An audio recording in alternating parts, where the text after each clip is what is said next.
United States of America, and to the republic for which it stands, one nation, under God, indivisible, with liberty and justice for all.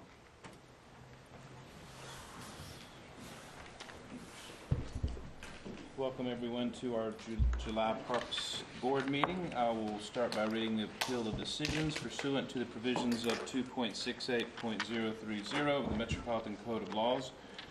Please take notice that decisions of the Metropolitan Board of Parks and Recreation may be appealed to the Chancery Court of Davidson County for review under a common law writ of certiorari. Any appeal must be filed within 60 days after entry of a final decision by the Board. Any person or other entity considering an appeal should consult with an attorney to ensure that time and procedural requirements are met. We will move to the consideration of minutes. So moved. Is there a second? Any discussion? All those in favor? Aye. Opposed? The minutes carry. Any Metro Council referrals today? No, Council Lady Berkeley Allen is here with us today. Welcome. All right, we'll move to old business. The first item on old business went to the naming committee before this meeting, 031811. Mr. Darrell Hawks, Executive Director of the Friends of Kimbrough Station, requests approval from the board to name Southeast Regional Park Mill Ridge Park. The naming committee met and approved that we accept this new name for the park. I'll accept them. I'll move that we, as a board, accept that. Second. Any discussion? All those in favor? Aye. Opposed? The motion carries. Now we had two in the acquisition committee.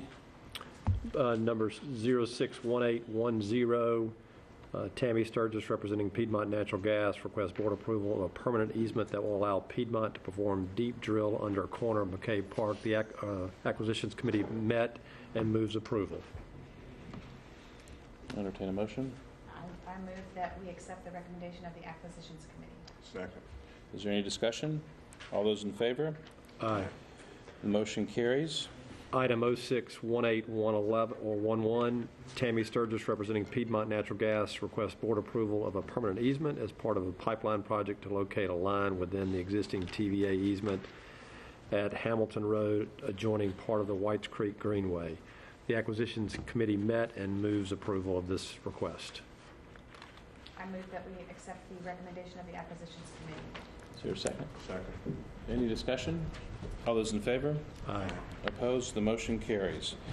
That is the end of our old business. We'll move to the consent agenda. If there's no opposition, I will entertain the entire consent agenda with one motion. So moved. Second. Any discussion? All those in favor?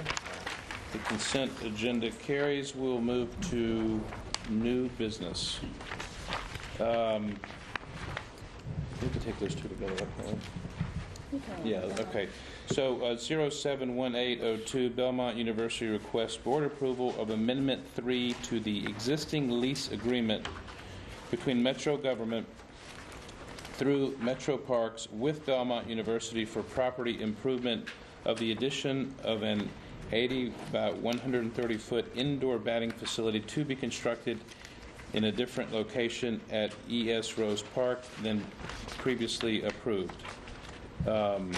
So we will ask someone from Belmont here that would like to speak, or would staff like to speak first? Or come on up, please. Good afternoon.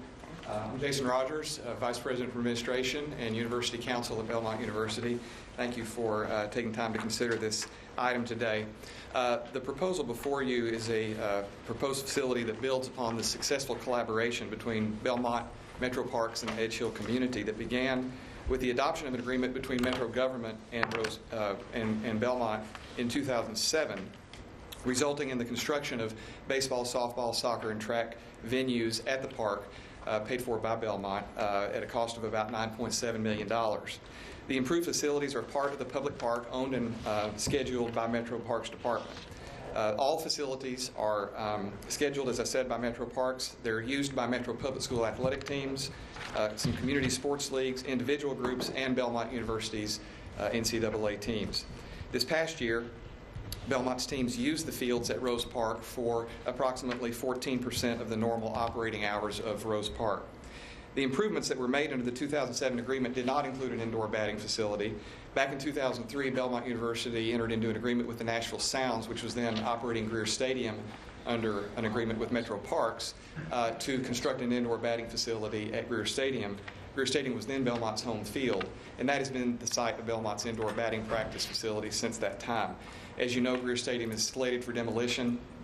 The buildings in the immediate area will be demolished ultimately as well, and so that's why we're moving forward with this amendment a year ago, which was approved, and this new amendment today. The new facility is anticipated to cost about $3.5 million and will be entirely funded by Belmont, and like the previous improvements, will be the property of Metro Parks, scheduled by Metro under the terms of the 2007 agreement. Following concerns about the intended location, which was approved last year, that were expressed by some members of the community, Belmont, Metro Parks, and community members began discussions a year ago about alternate sites for the park and alternate sites for the batting facility within the park, and other ways that community concerns could be addressed. These discussions have included one community-wide meeting, as well as at least 4 additional meetings with representatives of the community designated by them, Metro Parks officials, Belmont officials, and members of the Metro Council.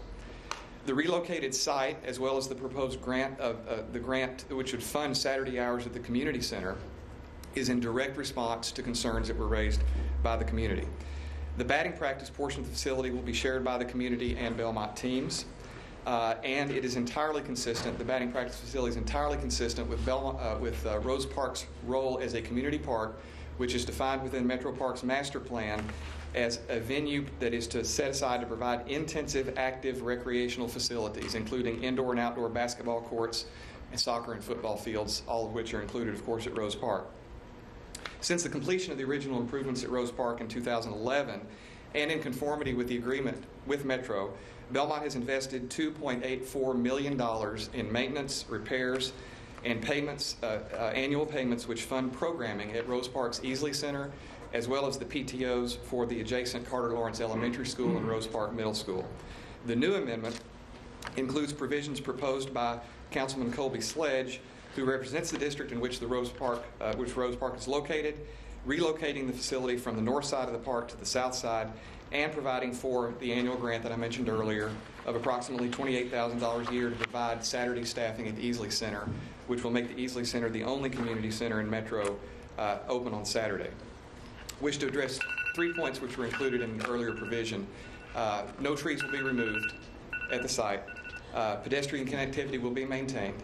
And this action is not in violation of any Metro policy or procedure, as some have alleged. So I'd be happy to answer your questions at the appropriate time, but thank you for your action. Thank you. And Councilman Colby Sledge is here. Would you like to say a few words? Sure. Thanks, Gordon. And I apologize ahead of time for my casual dress. We have Vans Warped Tour today at the fairgrounds, so the only way in and out is walking. Thank you for your consideration of this amendment today.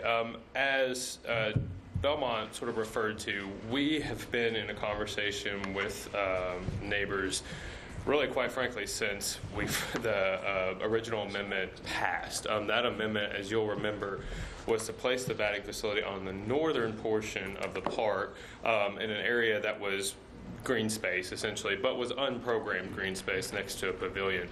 Upon hearing feedback after the amendment passed from community residents, both who were adjacent to that portion of the park and then all throughout Edge Hill, we commenced, and we meaning myself, Belmont, members of the Edge Hill Neighborhood Coalition, who I know you'll hear from, and then later on, Council Lady Berkeley Allen and Councilman Freddie O'Connell, we all have been in some version, and Councilman John Cooper, excuse me, that all of us have been involved in this conversation over the last year plus about this facility. Through through those conversations, one of the things that was landed upon fairly early in those conversations is moving the actual location.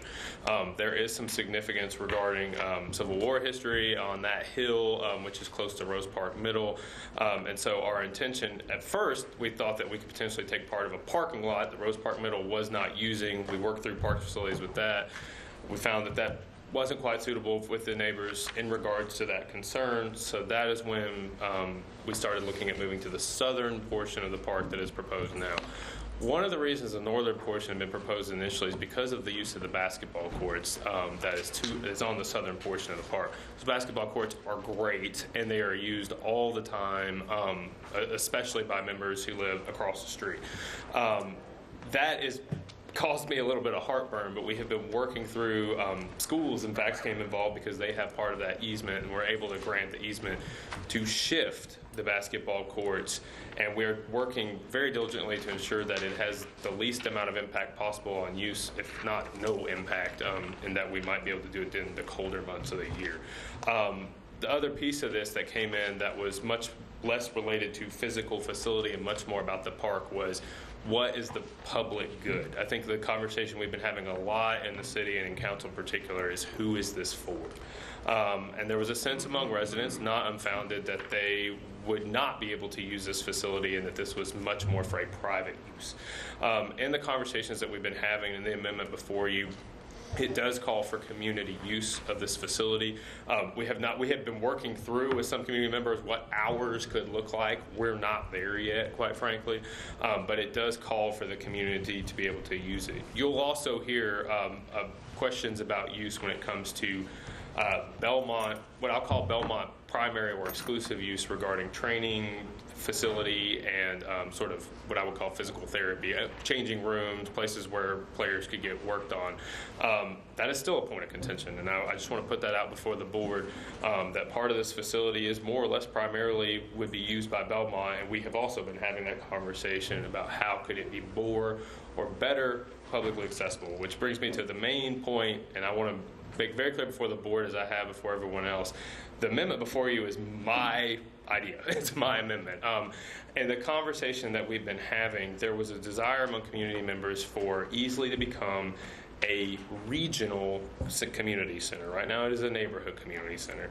I have a particularly odd tie with Easley in that 10 years ago I was writing the stories about Easley Community Center closing its weekend operations during the Great Recession and comparing it to the 3 times a week mowing maintenance at Centennial Park. I have nothing against the mowing at Centennial Park. I just want to be clear. But I have been familiar with the problems and the access issues going on with Easley for the better part of a decade now.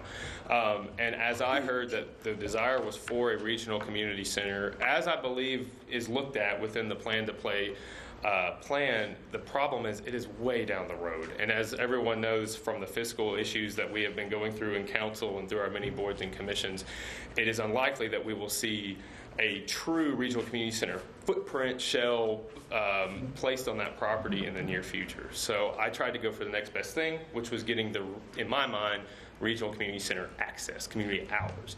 As Jason indicated, if this amendment were to pass, this would be the only, to my knowledge, neighborhood community center operating on a regional community center schedule in the county. My goal, and I think every council member's goal, would be to get all of our neighborhood community centers back to a regional schedule. But this is the first step. You'll also note this amendment is consistent with the rest of the lease in saying that it does not supplant, it only supplements Metro dollars if, God willing, we were able to get all these neighborhood community centers back to the Saturday schedules. Belmont would not be expected to continue to pay for that service. But like I said, it may be years before we get to that. So with that in mind, I would like to tell the board, you're going to hear from a lot of folks, and I am very lucky to represent a very smart and passionate district, and smart and passionate people can disagree. And I think we are still at a point where we're disagreeing some. We might be a little closer, but I can't tell you we're all the way there yet. So I appreciate your indulgence. Thank you, Councilman Sledge. 071803, before we consider 02, representatives of the Edge Hill Neighborhood Coalition have requested to speak. There are a few on the list here that asked to speak. Is it Abby? Abby Long, are you here? Yes. Would you like to go first? In 3 minutes each, please come to the podium. We have the. Can you come up to the podium? Yeah.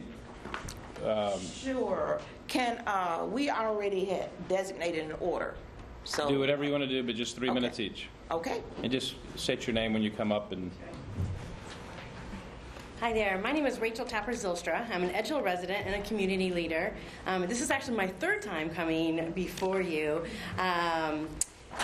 In relationship to bad policies, unfortunately, opposed upon Edgeville parks. And the first 2 times were in regards to a policy that this board set with the use of Tony Rose Park, to kind of go back a little bit, where this board leased Tony Rose Park to a private developer without community input. And fortunately, so this is the good part, fortunately, we were able to come here and say, we need to reboot and reset, and all the parties got together and did that, and we're mere months away from having a community-supported new Tony Rose Park. And I say that is because we were able to get a win-win-win with that park, and I know that that's possible. The decision to lease more public land to Belmont University was made at the same time the Tony Rose Park deal was made, and yet this process has been different. And when it was discovered, quite by accident, that a 2-story athletic center was slated for Rose Park without that community input, there should have been a mandate to reboot the same way as Tony Rose Park. The private use of public land is a really serious matter, and I'm hearing, attorneys talk about this and that it's consistent with this, but I really feel like it's a very serious matter that we need to include the community as a whole, so that we can make sure that we get a community benefit from that. And while I applaud this very last-minute addition to increase the operating hours at Easley Center, because I really think that's a community benefit that needs to happen, and it could be part of a future agreement, and the bottom line is this original agreement is not in the public's best interest. It's in Belmont's best interest, and I get that, and I don't begrudge them from asking for this, but when half the facility is not available to the public, that's a real problem for me as a resident and as a citizen, and I hope it would be for you as well. And so that's a real, that I asked this board to look at all of these things from a public perspective, and not from the private entity.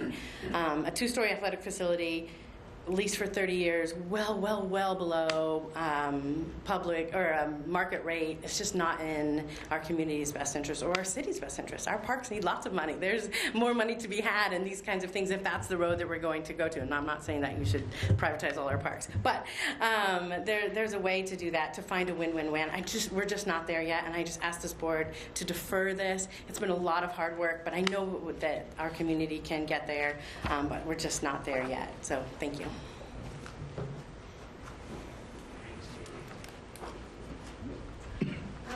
Before I start, I have several petitions. Do I need to hand these to someone?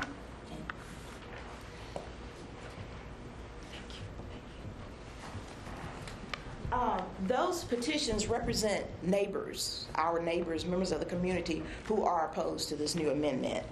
My name is A.B. Long, and I am a member of the Edge Hill Neighborhood Coalition.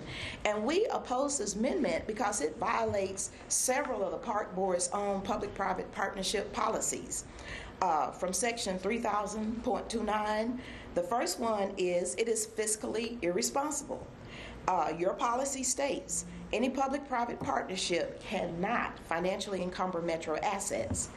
Even if there were no Metro government financial crisis which directly impacts Metro parks, the rate at which this land is being leased to Belmont would still be a travesty.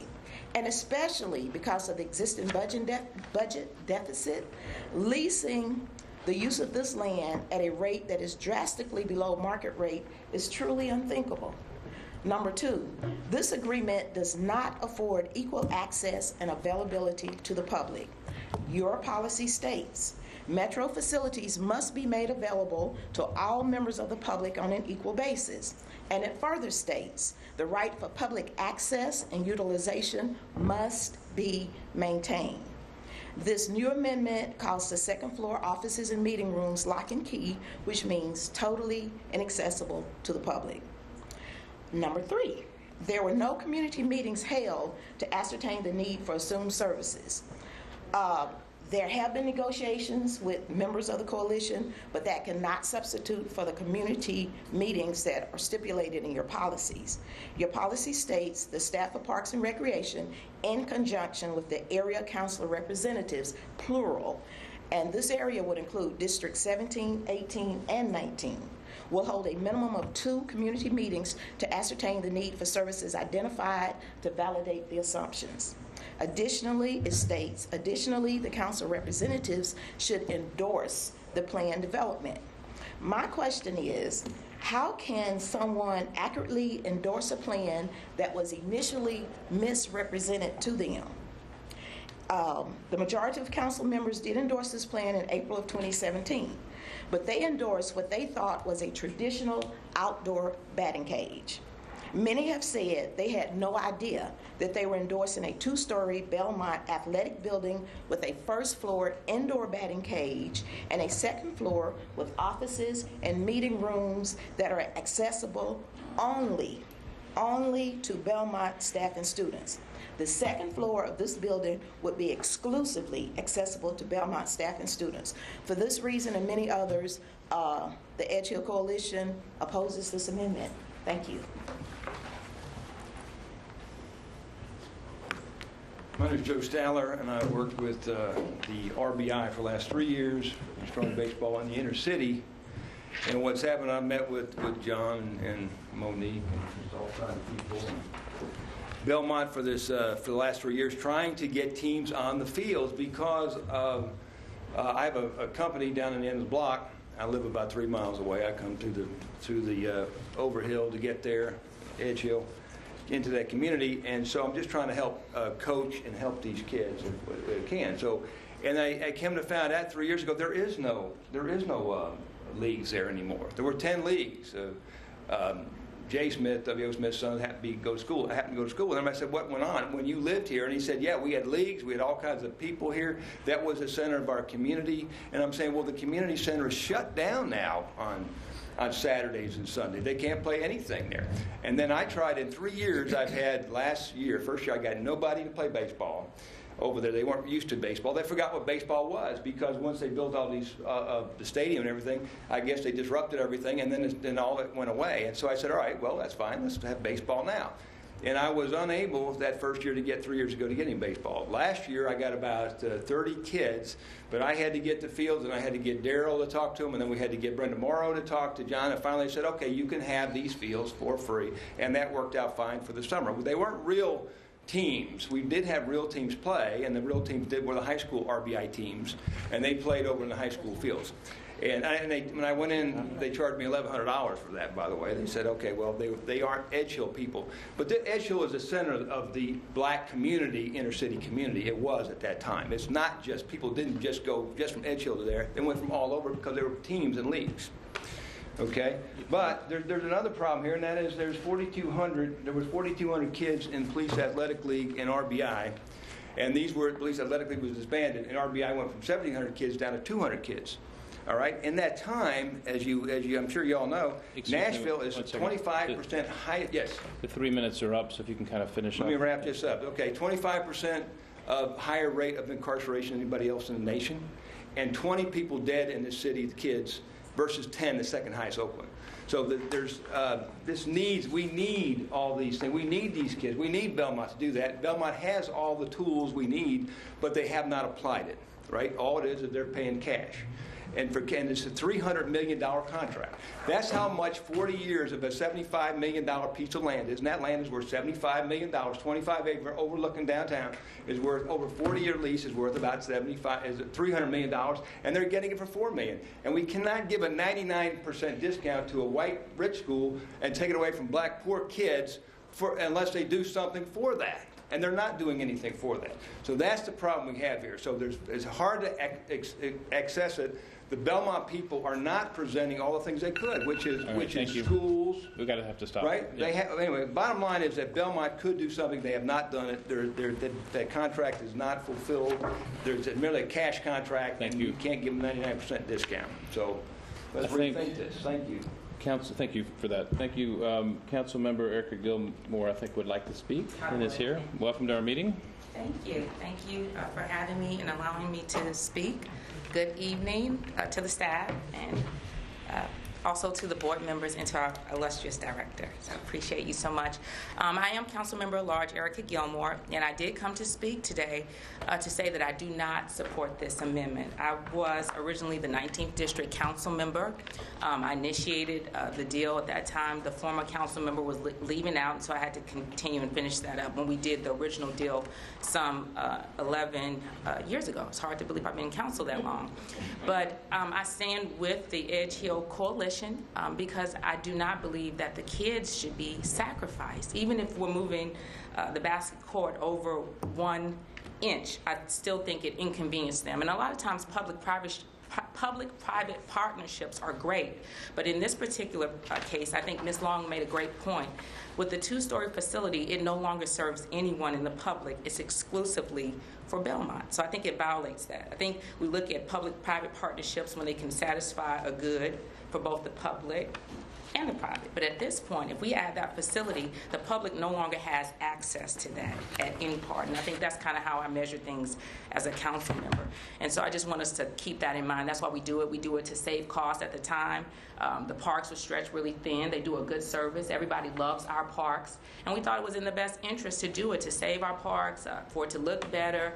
And we thought it would be a good fit for Belmont. But I think at this point, we're kind of going over to the other side, and it's more for the private part or the university. And I just want us to keep that in mind, that there are young people over there that really appreciate those basketball courts. And they are native. They're indigenous to that area, and they should not have to sacrifice because Belmont at this point wants a batting cage that only their students and their faculty and staff would benefit from. So as a council member, I'm just telling you, in terms of good policy, I think at this point, this is not a good policy. And I did vote on it, and it was not my understanding that it would be a two-story, thank you, facility. But thank you for your time. I appreciate you, and I just want to go on record. Thank you so much. Thank you. Councilmember Berkeley Allen, would you like to speak?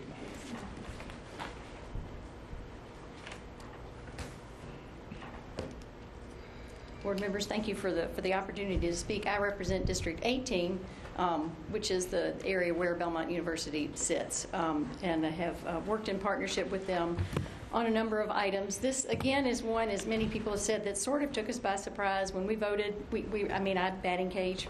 I was picturing fence, not two-story building. So we sort of went, okay. We let some information not be known ahead of time because it simply wasn't clear to us. It was clearly stated that it was an 18 by something 2-story building, but I just saw batting and jumped to that conclusion, for which I have now spent a year trying to figure out what a better solution is, and several different options have been presented to you already. Once we realized that there was an issue with the neighbors, there was a community meeting that was held, and then there were several workshops, so to speak, that Director Odom very patiently set up. And we worked really hard to try to be good listeners for what the actual concerns were. And many of them are ones that you've heard here. Access to the facility itself was one that was brought up. During those discussions, the solution of allowing the neighborhood kids to have access to the batting cage itself, to the indoor batting facility, was discussed, and I'm not totally sure if that's written into this ordinance, but that is something that Belmont had been open to. They can speak to whether that has been officially added or not, but it certainly was part of the discussion that we had. How can we make this be part for the public good? I mean, I think it's important to note that the fields that are there, when scheduling can be worked out, are available to the community and are good fields. I think we realized that Parks does the scheduling. Some of that may just be a matter of letting people know how the scheduling process works, so that the other groups can be able to get onto that schedule at the appropriate time. The other issue that I think Councilmember Sledge made the suggestion that that Belmont be supportive of keeping it open on the weekend. And that's, as Councilmember Sledge said, that's something that's not going to happen in the immediate future with a neighborhood facility. And to me, that was the topic that came up in the several meetings that we had. Was neighbors felt very strongly that they wanted access to the new facility. Belmont said we can work out making that batting cage available to kids so that they can have access to something that is not there today. That to me seems like a benefit. And then most importantly, what continued to come back is we really want that community center open on the weekends when we're available to be able to make use of it. If that is something that can become part of this deal, I think that does begin to move towards a win-win-win. It's clearly something the community strongly wants. It's clearly something that, as a council member, I know I can't fund parks to do anytime soon. If this makes that possible, I think that can be something that would be to benefit. That would be tremendous. My understanding is that there will be some disruption in the construction process with the basketball courts, but that they will be put back in their entirety, and again will be a benefit for the community, which I have seen they are clearly used. So while I would say I apologize that the process has not worked completely as it should have. We have worked hard to play catch up. We will continue to try to work with the community on this. We've tried to listen hard to what's important, and what I've heard that's important is access both physically to the facilities and schedule-wise to make sure the schedule process works, and that the weekend access to the community center is better. In the long run, I agree with them that community center needs some love and some renovation, but that's going to be part of the larger master plan, and we're all committed to making sure that happens in the long run, but we know that's not going to happen anytime soon. I feel like there's a possibility for some good short-term solution that can be beneficial, and we'll continue to listen to what the needs are to continue to try to make this be something that's beneficial for the whole community. Thank you for the opportunity to speak. Thank you. Any questions from the board? George, I'd like to, let me roll the clock back 10 years when we first entered into an agreement with Belmont. Were they not a schedule, correct me if I'm wrong on this, and somebody's mind is better than mine, but was it not a schedule set up to where a certain percentage of the time was open at all times to the public, particularly the children? Has that been adhered to? I'm asking a question that I'm going to ask John Holmes, who is over those reservations too. The way we schedule it, the public access areas, the walking trail around it, that's open to the public at all times.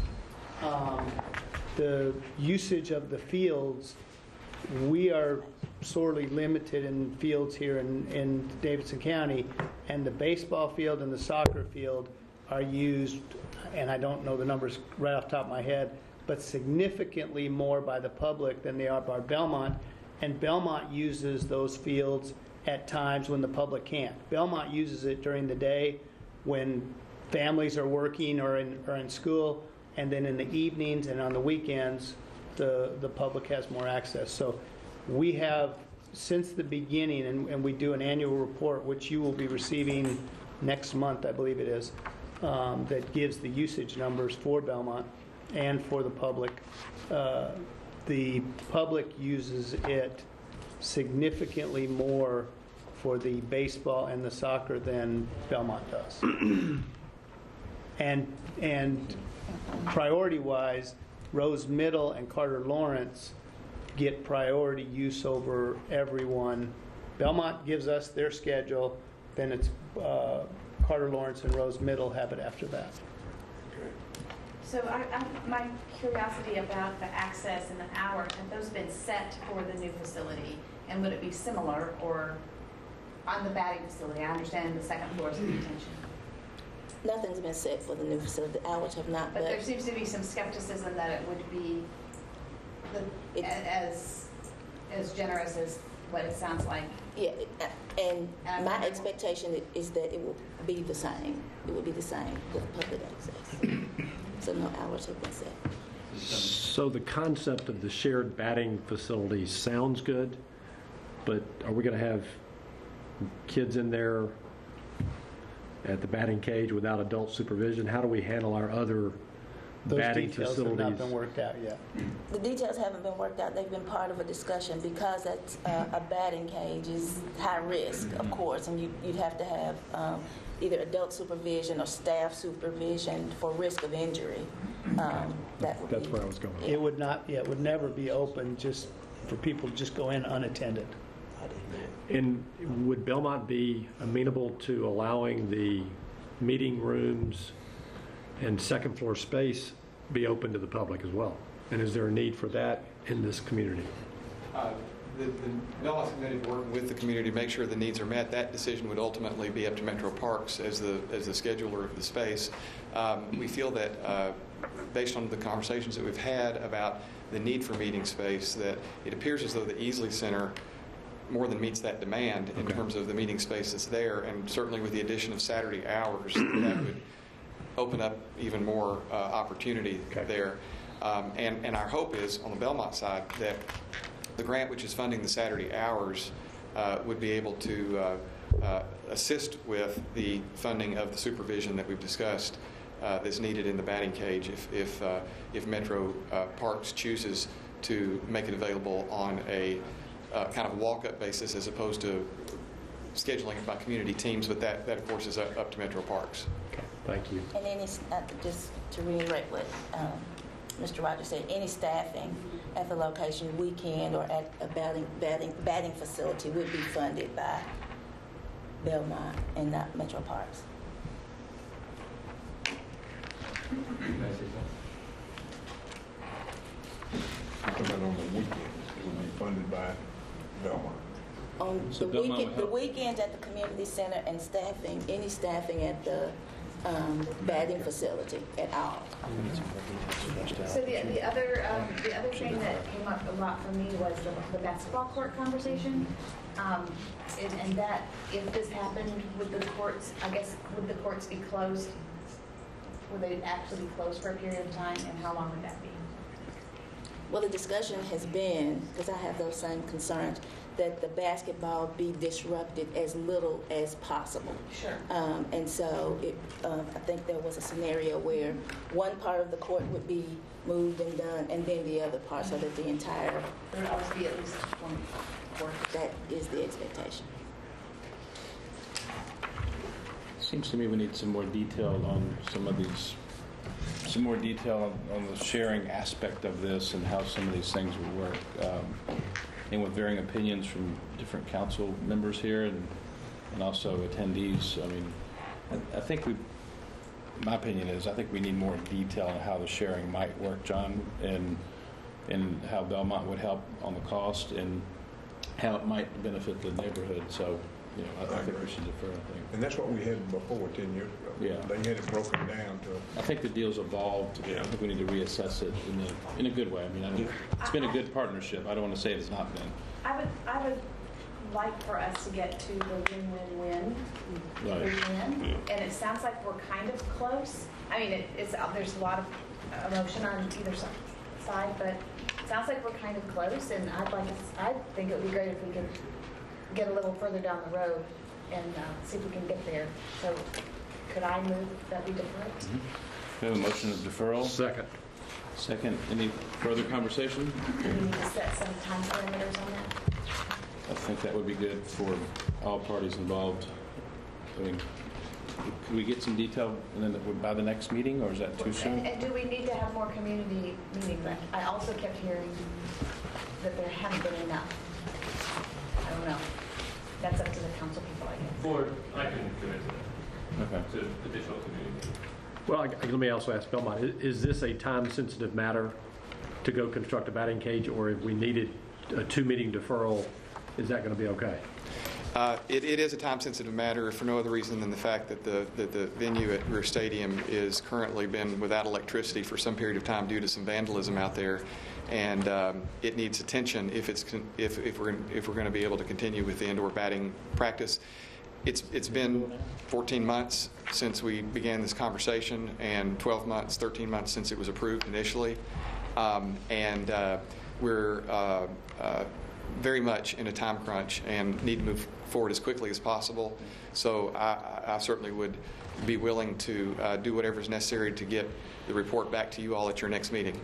But we also need to remember, my understanding is we're not going to tear down the batting facility at Greer. Is that correct? So if they could buy us a couple months to do this right, where it is a win-win-win. They can't use it. You can't use it at all? Not in its current state. There's What some would it issues. take to put a Band-Aid on it? We've been told $30,000+ because of an electrical supply issue out there, and some vandalism that's taken place in the interim. Yeah. Sorry? Yeah, the vandalism, you're right, I forgot about that. What about if we defer 2 meetings with the goal of really making great strides by the next meeting to get more information? Is that a doable time frame if we did that within 2 months? Terry made the motion. Yeah. And you seconded. Okay, so we have a motion on the floor. Well, you didn't specify a time. Yeah, but you want to add that to the I motion? can add that. Okay. Is that, can we do this in 2 months? Can we do it in 1 month? I feel like we could do it in 1 month, to be honest. At least 2 months. Well, it's on these guys to do it. Okay. You want to amend the motion? I'll amend the motion. Next month, we will reconsider, provided that the information is here for us to, But within 2 months at maximum or something? and 2 months maximum. Okay. Second. Amendment's been seconded. Any further discussion? All those in favor of the motion and amendment, please say aye. Aye. Opposed? The motion and amendment carried and has been deferred. Colby will coordinate and get the...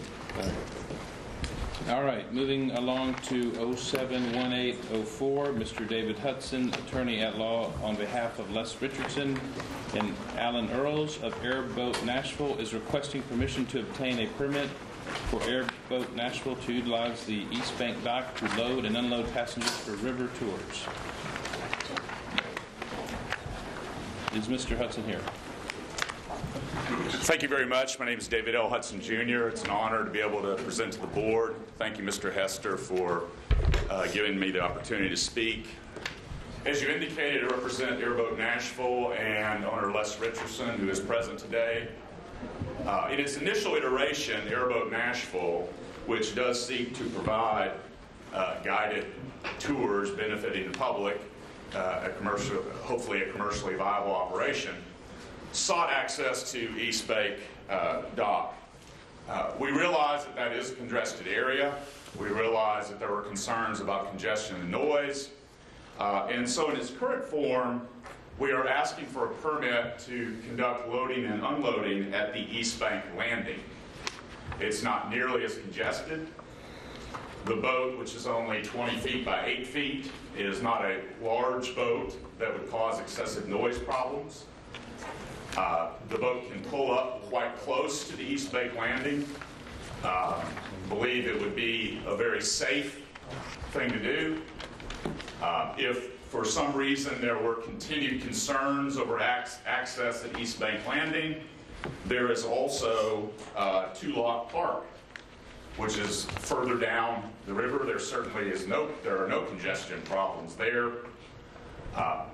I want to emphasize that my clients have conducted over almost 100 hours of certified training. They are both U.S. Coast Guard certified master captains. They have completed first aid, CPR, and AED certified.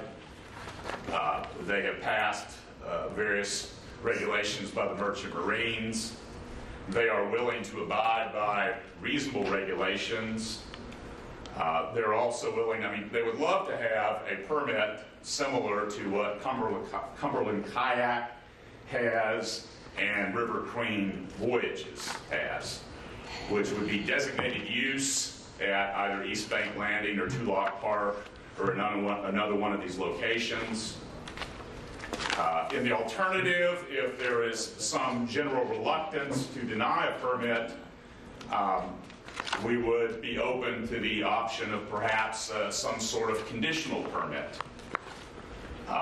Let them operate, work closely with them, monitor them, see if there are any problems, These are very reasonable people. They just simply want to have an opportunity to ply their trade and conduct a business. There is currently one business, I believe, Pontoon Saloon, that operates at the East Bank dock. Why there's only one, I don't know, but there is one there. There are at least 3 kayaking companies, paddle boat companies that have permits on various other locations like East Bank Landing. Respectfully request you to consider to designate one of these permits. Thank you very much. Thank you.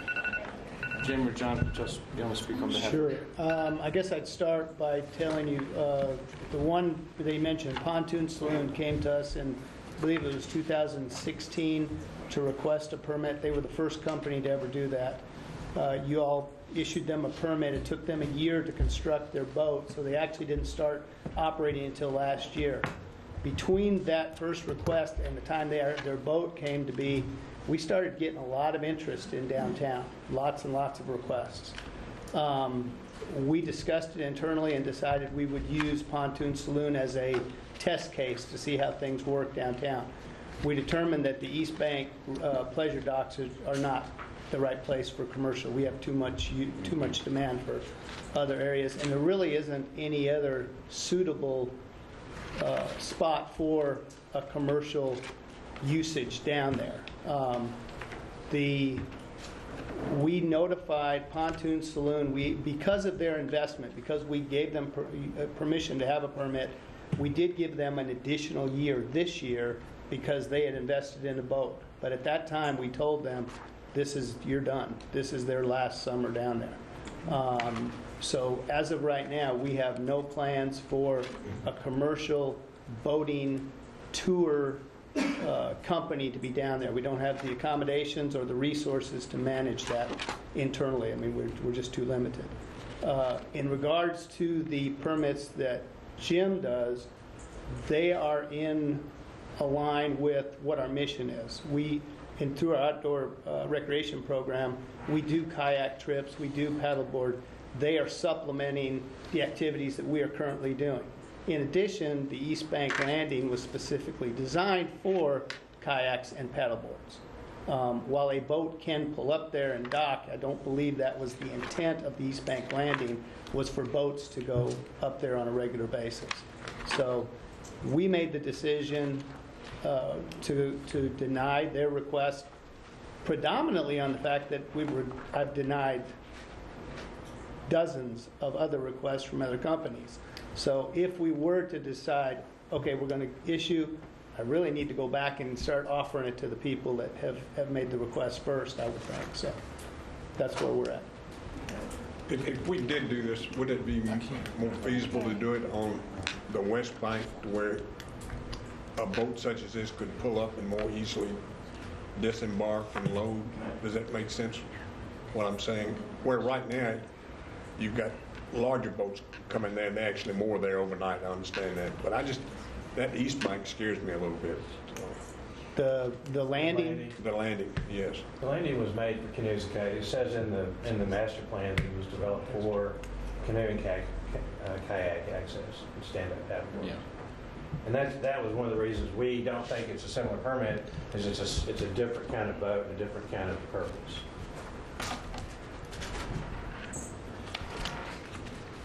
The congestion we talked about in the denial was not the East Bank Landing, but all of the congestion. Yeah. All the riverfront, the West Bank, the East Bank, Lot R, everything that's going on down there.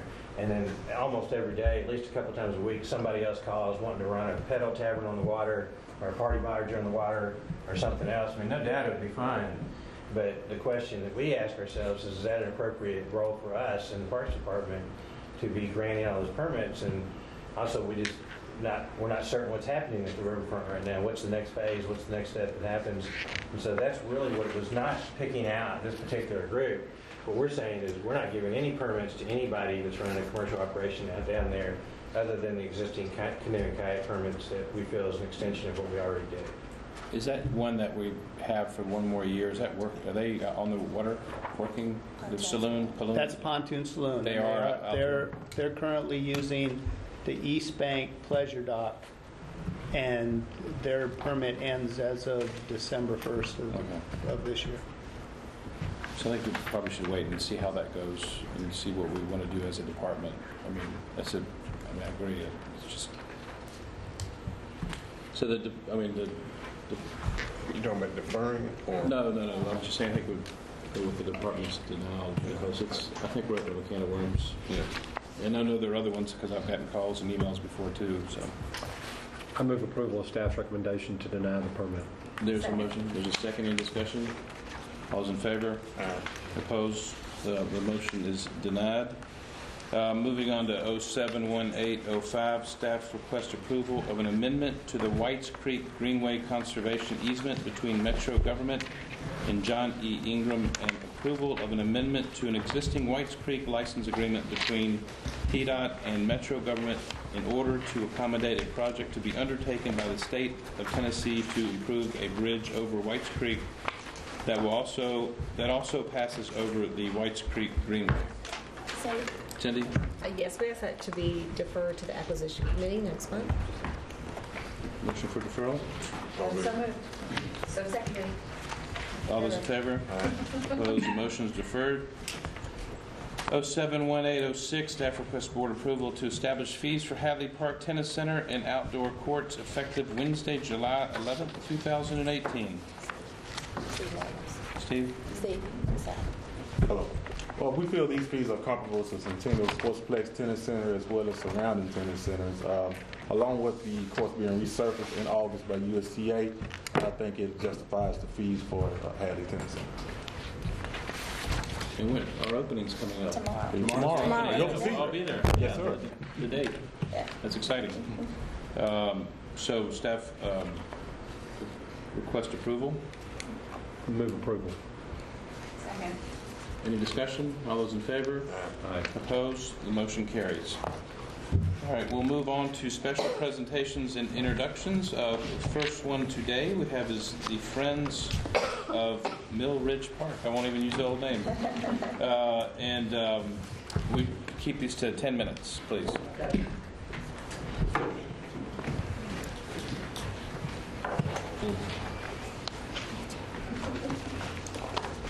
Thank you, Mr. Chairman. Hello, board.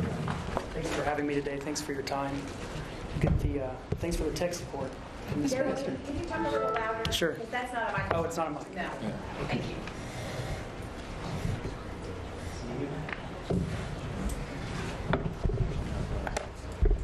Just these.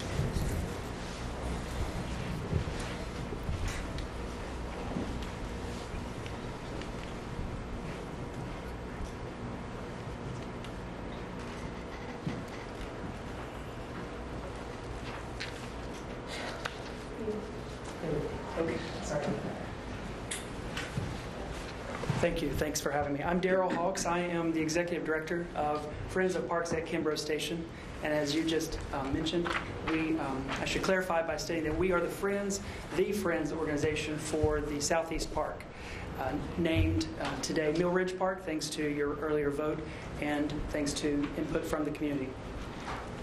And so what that means for us is that we'll soon be carrying out a name change for our organization.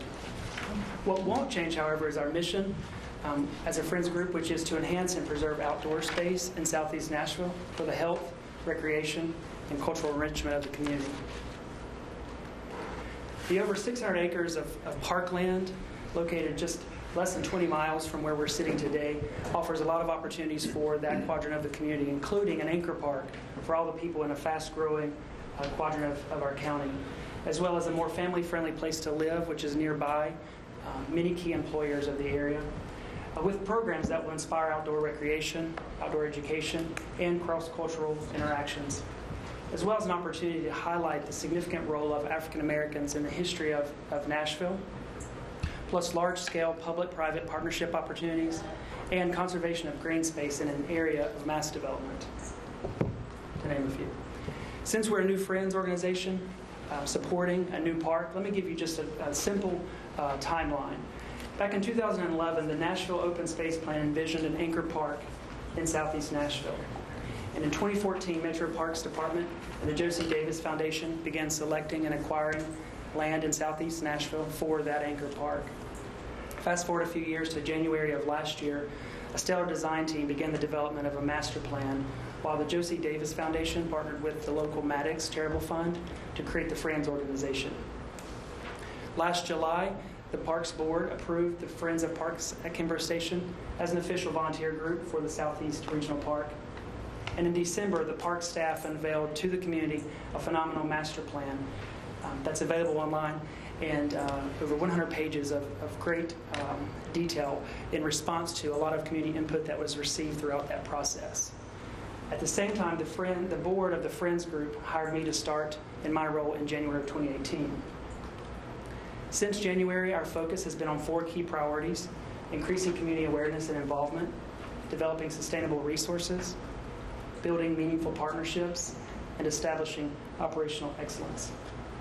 We're seeing, as we go through this presentation, photos taken at the park recently.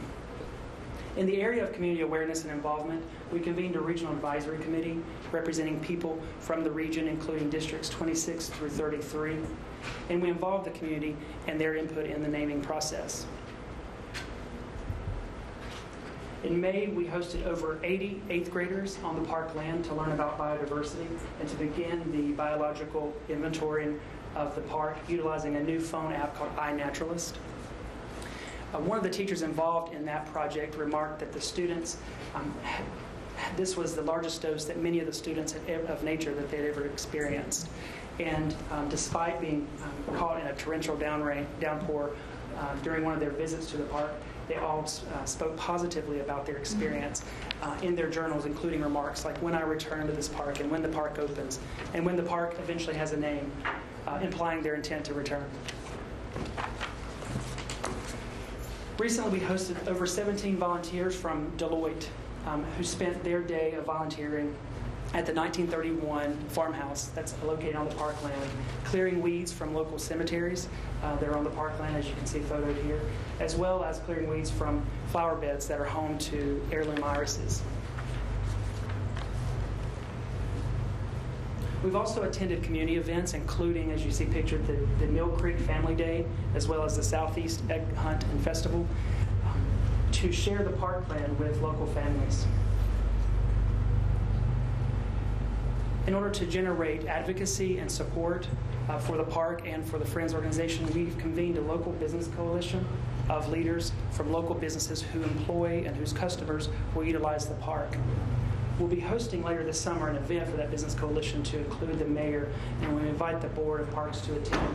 Details about that event are forthcoming. In order to develop future programming as well as awareness in the community, we've worked closely with the Metro Parks leadership and staff, as well as the mayor's office, local schools. You see photoed here us presenting to second graders at Edison Elementary the park plan, and they were a tough crowd. We have partnered with local Friends group, including Mark Weller from Warner Parks, about best practices for engaging the community and developing sustainability. We've also started conversations with local volunteer groups, including Nashville Hiking Meetup, and nonprofits such as the Nashville Food Project for program development and partnership going forward. And lastly, you may have heard recently an NPR story that was developed last month as one of a series of stories that are forthcoming about the park. For operations, we established a 2018 budget and a 2019 fundraising plan and implemented internal controls, all while growing our board of directors with local civic and business leaders, some of whom are in the room today. So what's upcoming? We have that business coalition event I mentioned that will take place this summer, as well as the launch of a website and social media, which will incorporate the new name and a new logo. We'll soon begin mapping the existing trails across the 600 acres of parkland in partnership with community and volunteer groups, as well as working with park staff to develop a plan for building new trails. We've started the planning phase with local nonprofit and park staff for a community gardening program, as well as other educational programs in the near term. So I invite you all to come out and take a walk with me around the parkland at your convenience. I'm happy to answer your questions today. It's exciting. That's the. Got a lot done in a short period of time, so. It's a big park, a lot to do. It's great. Any questions or? So where are you keeping your office? Are you out there actually, or are you? Yes, so Okay. I am officing with local businessman Ben Freeland. Oh, nice. He's on my board. Yeah, good. And that's nearby the park. As a matter of fact, from one of our conference rooms, we can see the ridge nice. that runs through the center of the park. But many days, such as yesterday, I'm actually on the park meeting with park staff, as it was yesterday, as well as community groups. Well, we look forward to future events out there. Thank you. And updates. Thank you so much. Our next presentation is Friends of Fort Negley present their annual update to the board. Clay? Thank you very much, Mr. Anderson, Ms. Odom, and board members and park staff as well. And I'm honored to be following Mr. Hawks, and it's a very bright future for the, is it going to be called Southeast Park? Mill Ridge Park, right. Okay. And for the record, he kept us to 10 minutes. Right. Okay. Real quick. Okay. Very good. And I'll begin by saying I feel much more comfortable up here than I did back in September. We're at a very different time right now, and I want to thank everybody here for your part in that. When I think about Fort Negley, as I was reflecting about Fort Negley, I kept thinking about things in threes. And about not seeing things in isolation, but seeing things connected to each other. And among those threes is Fort Negley Park, Rose Park, and Reservoir Park, which were respectively Fort Negley, Fort Casino, and Fort Morton, or before the Civil War, St. Cloud Hill, Kirkpatrick's Hill, and Curry's Hill. It's really exciting that over the last year or two, awareness of that history has really bubbled up. And so I think that's one message I wanted to send to you all today is really the exciting moment here where we're seeing those as three parks that are that can be integrated to each other in powerful ways. The next threes, or the next triad, would be Murfreesboro, Franklin, and Nashville. As with Fort Negley, Fort Casino, and Fort Morton, on a larger scale, Nashville can become part of and can become, in a much more powerful way, part of a heritage tourism dynamic, which has become very powerful in terms of the way that people design their vacations and such. The third triad is this urban campus that is taking shape more and more. It's an urban educational campus. It is urban green space. Here I'm talking about Nashville City Cemetery, Adventure Science Center, and Fort Negley Park, which, if you think of those together, can be a very, very powerful thing. So keep those three triads in mind. Two other triads that I'd like to mention are local, national, and global. That we really need to see Fort Negley Park as a local park, but one with very national and global significance. And a lot of that relates to history. Regarding history, the triad would be African American history, Civil War and civil rights history, and geological and archaeological, or what we would call natural history. And so keep that in mind as well. Just a few statistics here. From fiscal year 2018, since we're right at the end of the fiscal year, we had a very good year in terms of revenue for the Friends of Fort Negley. While we did incur a lot of expenses, but it's really good to see the revenue stream coming up. This year, our Friends group brought in $32,250.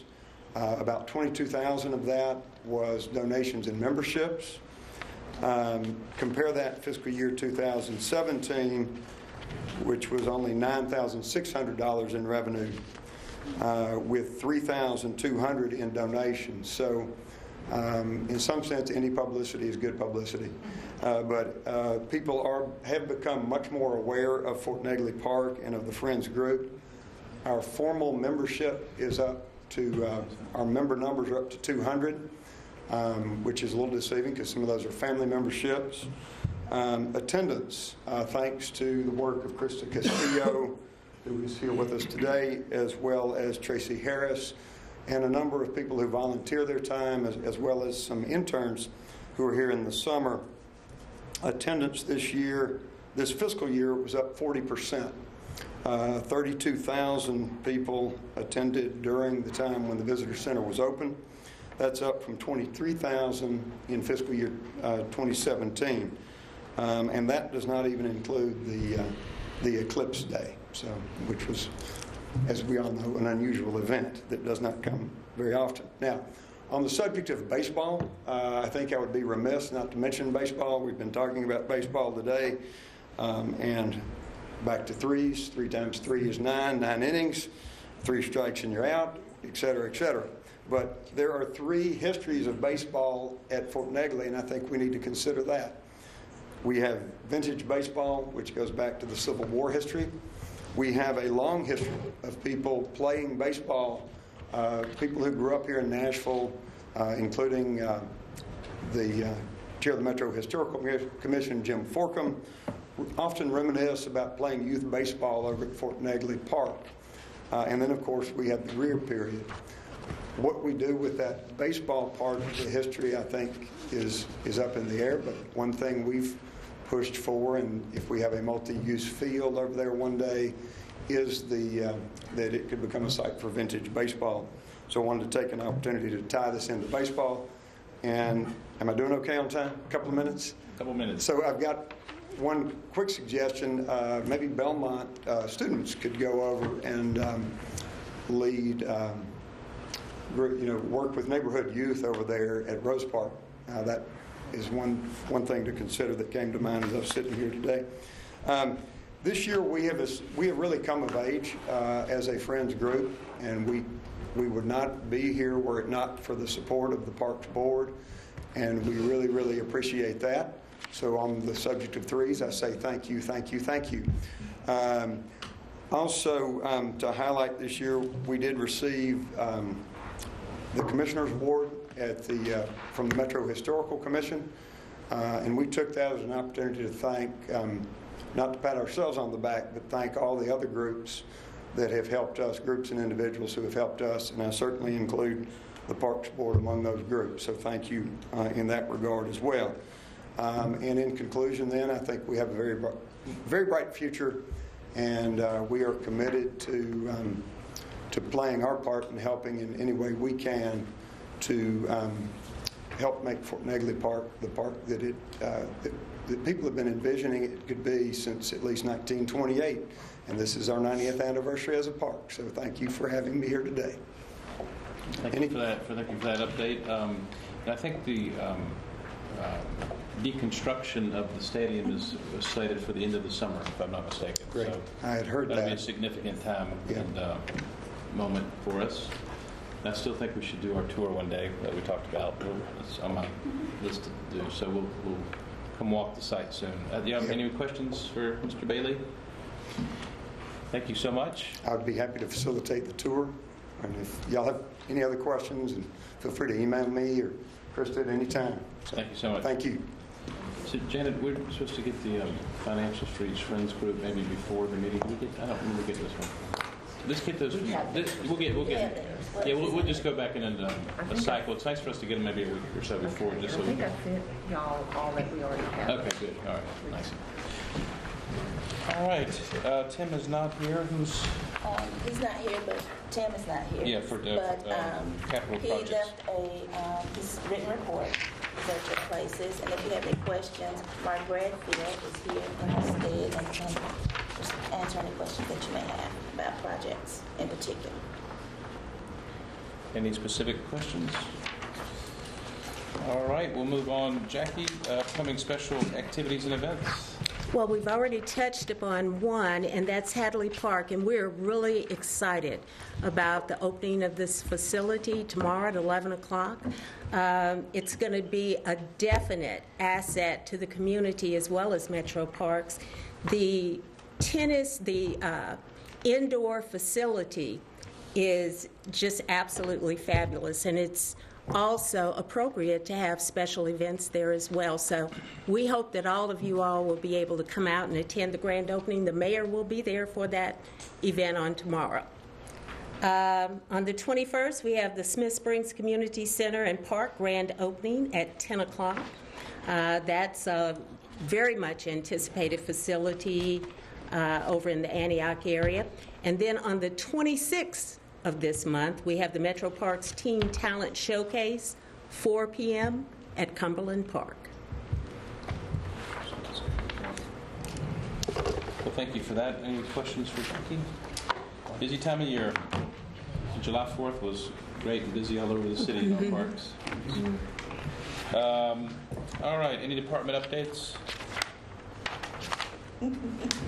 So that is just the report of the director. And while you mentioned 4th of July, I'd like to thank our maintenance teammates who worked very hard to help coordinate Fort Nashboro, the viewing of the fireworks at Fort Nashboro for our employees. Jim Hester was a critical piece in coordinating that, as was Park Police. So it was a good time had by all, I heard, and we were glad to be able to offer that to employees. As you mentioned, the deconstruction / demolition of Greer Stadium is on track for the end of the summer. The RFP, or the requisition for the RFP, is at the purchasing department now. An update on the presentation that you all saw and approved for the Tennessee Golf Foundation to make improvements at Warner Golf Course. That has been put on hold for now. It will likely come up before you again. There will be a change in leadership in that organization, and so at a later time they'll take up those improvements. It's still a very good plan, and we want to support that. I want to congratulate the volleyball team who participate in our disabilities program, who have participated in the U.S. Special Olympics. They got the gold, our volleyball team. I hope you all saw that email. And while they're not here today, we hope to have them present at a future meeting so we can acknowledge their achievement in person. And then finally, we have 3 new Park Police officers. They graduated from the academy last month, and they are at work and in rotation, and I hear doing well. So we appreciate that. So how many do we have total? How many now do we have, Chris? Is it 25 now? For officers, there's 14, and then we have 2 part-time, and then we have 5 supervisors. So right now, we've got 2 more that we're slotted for, but we're trying to find appropriate applicants. Yeah. Tickets are a little bit slim right now. Oh, good. All right. Any other announcements or requests for future agenda items? George, Mark is left, but I just want to say I've gone to several of the board meetings that they have, Friends of Warner Park, and what they have done with children throughout Davidson County and around. There he is. There he is. Mark, I just talked about what y'all have done with the children's programs, overnights, and the nature things that you do with them out there is absolutely fantastic. So thank you. I want to personally applaud you, and I think the whole board would applaud you. I just didn't realize how many children that you had that are coming out there during the summer. It's unbelievable. From all over the city. All over. And I want to echo that. I was out last week at you're grinning, the Pen Pals program.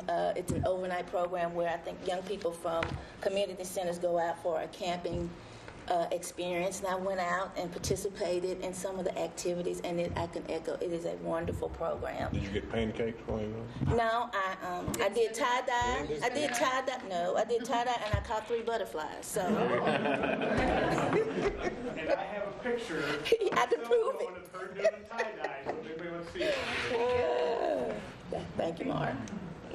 All right. If no further items, motion for adjournment.